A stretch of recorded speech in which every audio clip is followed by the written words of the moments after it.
3, 4, 5 tech specials. So that was kind of an interesting transition for me. I'm also a differentiated roles team lead. And I'm Paige, and I will be a differentiated roles team lead next year as well. And I'm looking at it like I don't know what it says. And I will be teaching 5th grade math and science, which is pretty much what I've been doing the last 4 or 5 years. Okay, so if you want to join our session, it's the CamCon with the 9 at the end. There's a link to this presentation as well as a Google Doc, which is the documentation, kind of an outline of what we're going to be talking about. Also has links to all the resources that you might need. So, and it's on the board if you guys need that too. Does anybody do flipped classroom instruction? Not on purpose. Okay. So the flipped classroom traditionally is students do the homework, like you create a lesson that's taped and students will watch it at home. That way when they come to school the next day, you can start in with the practice. You don't have to do the direct instruction. They already know the material and they can start the actual practice. Ben and Jessica kind of came up with this instruction archiving, which is kind of more of what I think I do and maybe what Paige does, and that's doing kind of a flipped instruction but within your own classroom and within the lesson. So students watch videos within the class time and then work on stations or the independent work. Do you have anything you want to add to that? No, and it's great when you have kids who are absent, that kind of thing as well. That archiving is.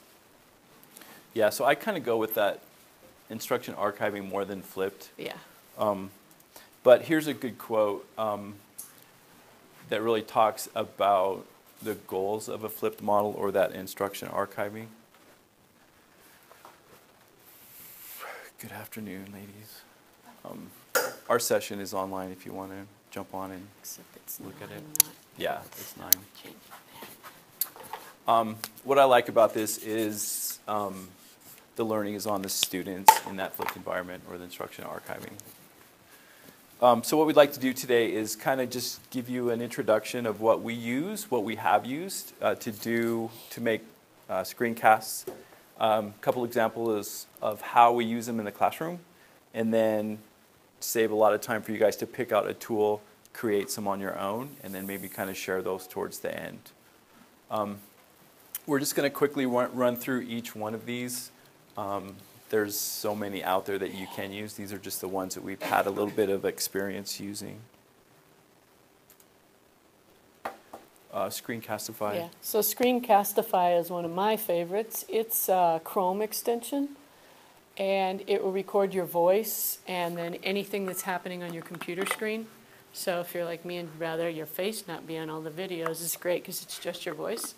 The kids can follow the cursor or whatever you're using on your screen, and you can record up to 10-minute segments without getting the paid subscription, and I find that's a really good amount of time anyway. And then it just directly uploads to Google Drive and YouTube. Super simple to use.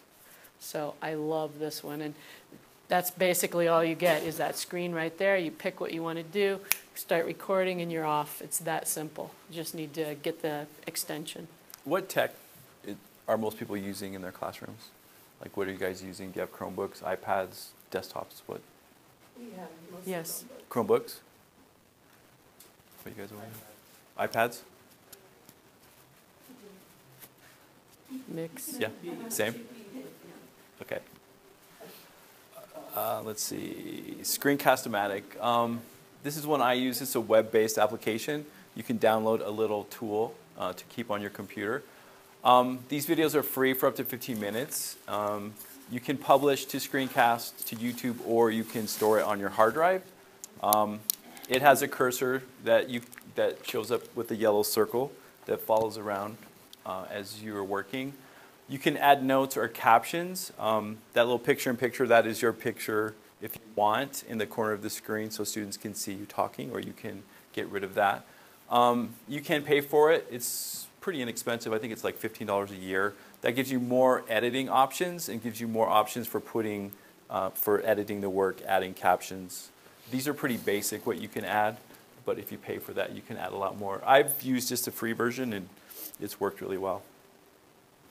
How is that different than the ones for screencasting? It's very simple. This is not part of that whole Google. This is separate. Yeah. It's a separate web application that you can go to. It's more just preference, whichever one you like to use. They do similar things.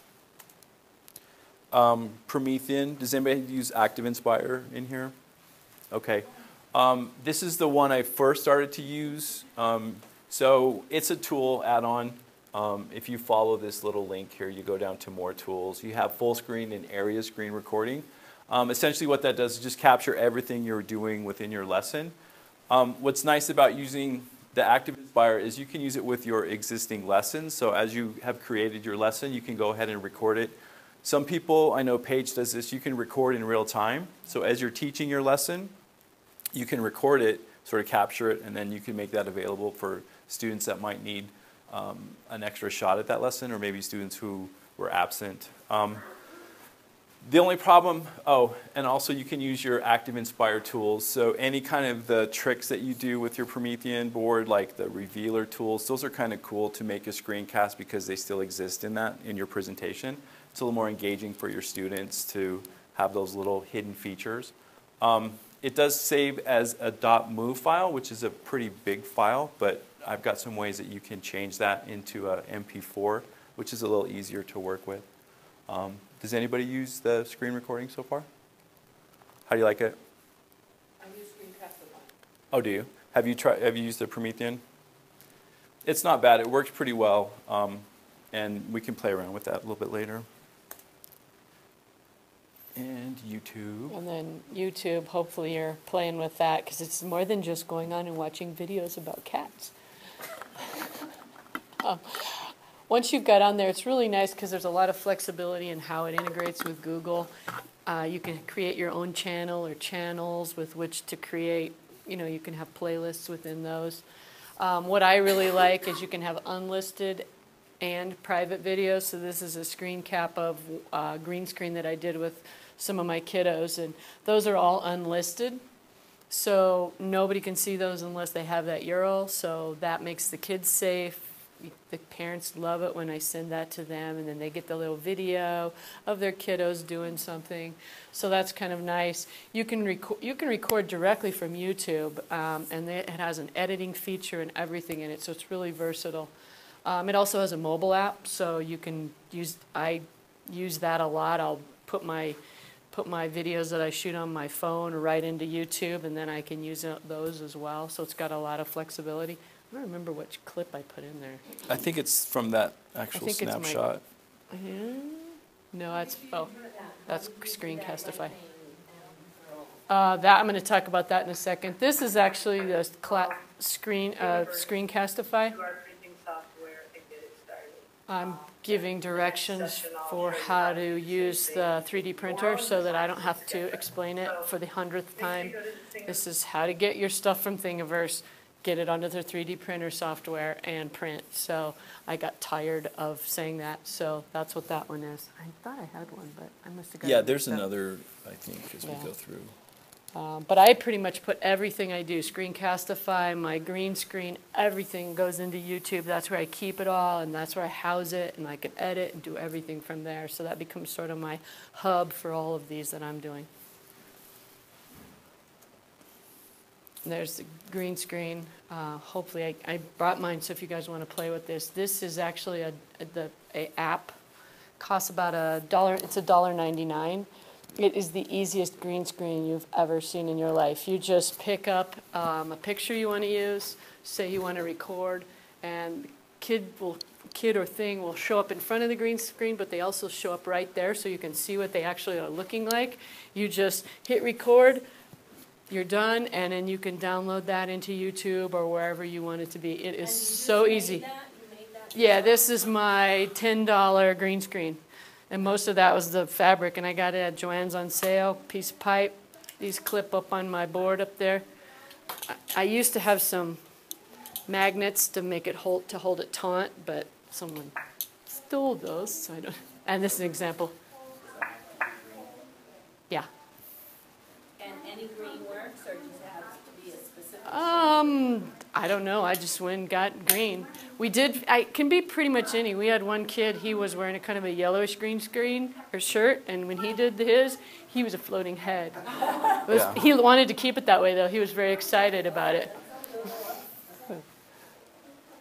So this is how they did their reports for. They did some report kind of work on extreme weather, and they wrote a script rather than a report, and then they picked the picture to go behind them. So, and they love watching themselves. So,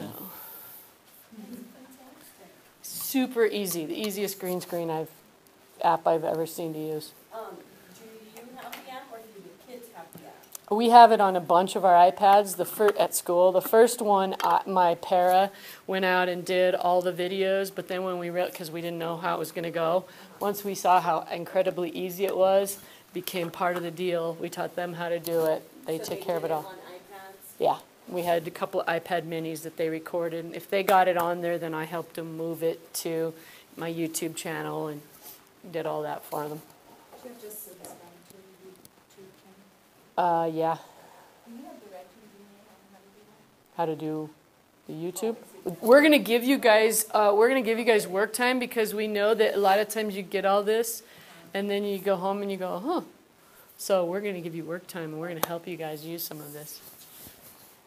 Another application that you can use that comes with existing software is the QuickTime. You can record your screen, a portion of it or the entire screen, and it's free. Again, this is in a .mov file, so it's a pretty large file, but it's a really good tool to use as well if you don't have the other options. So here's one thing we wanted to talk about was a lot of times teachers, the first question is, how do you find time to make all of these screencasts? How does that work? Yeah, so a lot of times my Screencastify, that's just me. I just turn that on when I start teaching a lesson, and at the end of teaching a lesson, I now have an archived version of what I taught. I had some kiddos who I would send that home, and they would listen to it again with their parents. Kids who are absent next year.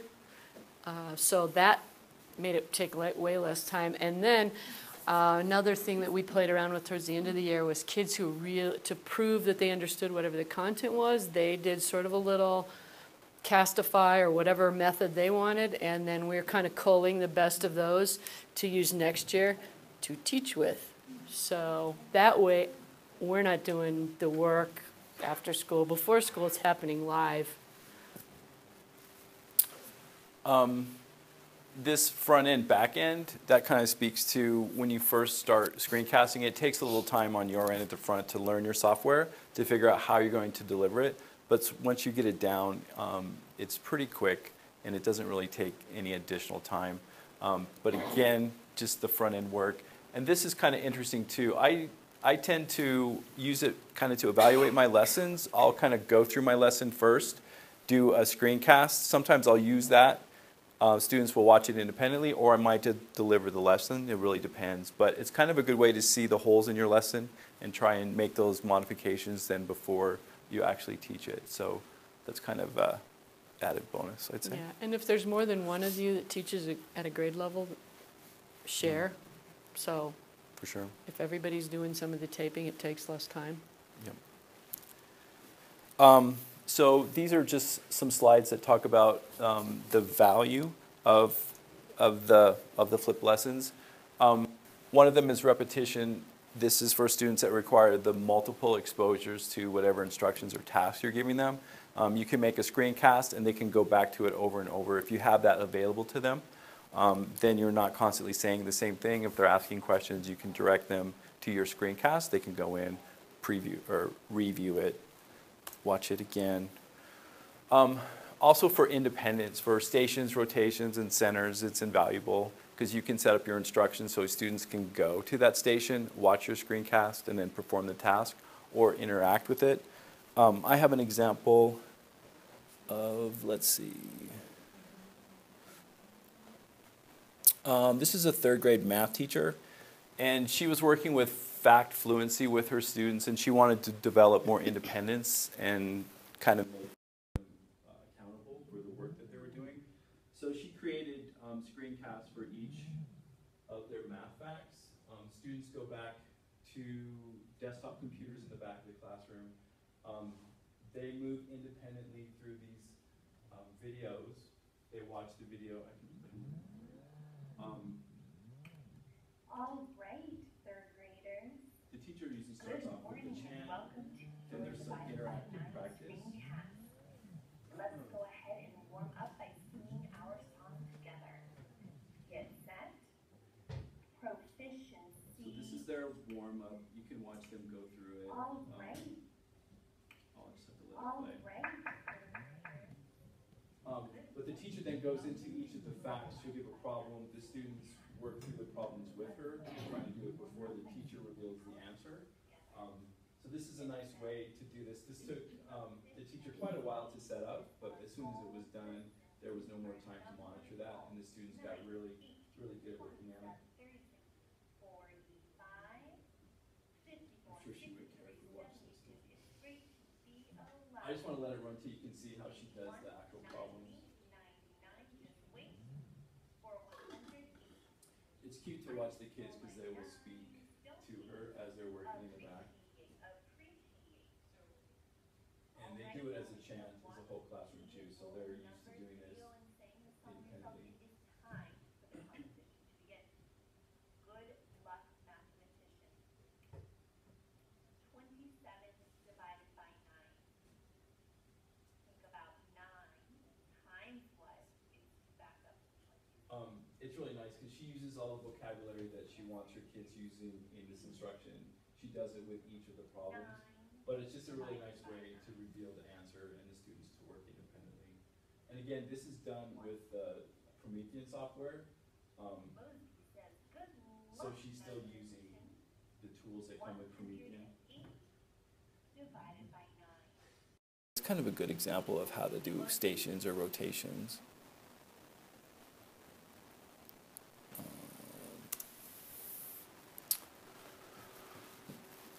Differentiation, of course. I can play this one too. This is a literacy instruction. So the teacher was teaching writing, and she has a rubric for writing responses. And she would, students would go to one of these. These are tied to a video. They would either, I think, conference with the teacher or with peers, determine what was their goal for that day. And then they could go to the rubric, click on whichever area was their focus for the day. And then the teacher has a screencast associated with that part of the rubric. They'd watch the rubric and they could work independently. So that's another example of how to differentiate. This is screencast-o-matic, so you can see what it looks like with a little cursor tool.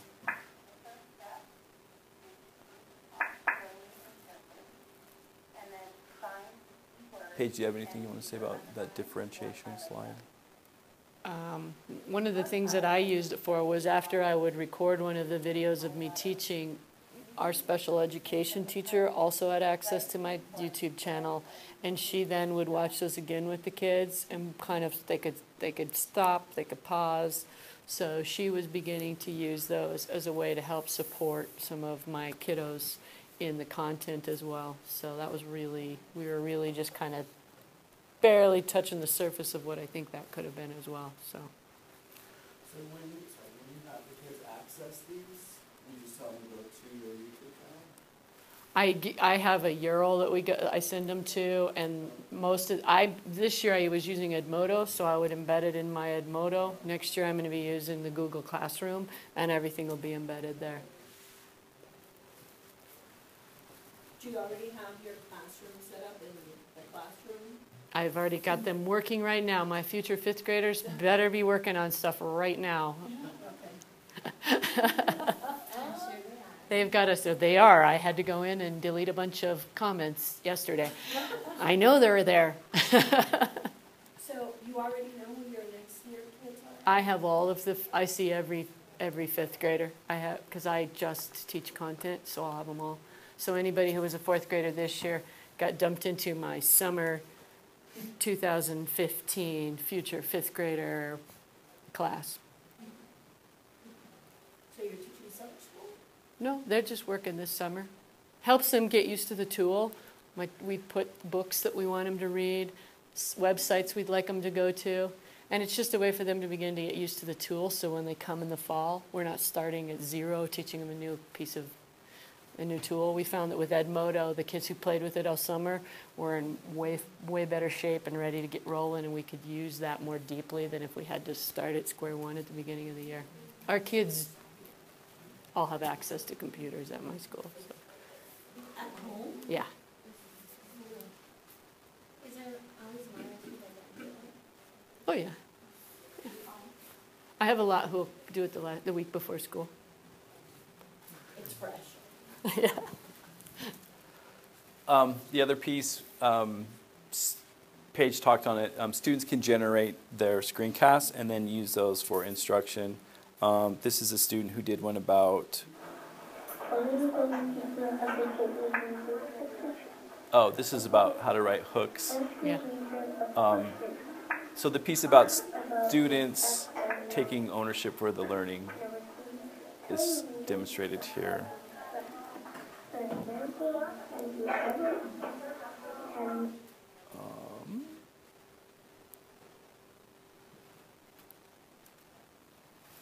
And then it's also nice for systems and routines when you're setting up what you want your kids to do in the classroom. You can do screencasts on that. Some teachers will do screencasts about student behaviors. They'll have students model the behavior or the behavior they don't want, and then they can play those. A lot of those are popular at the beginning of the year.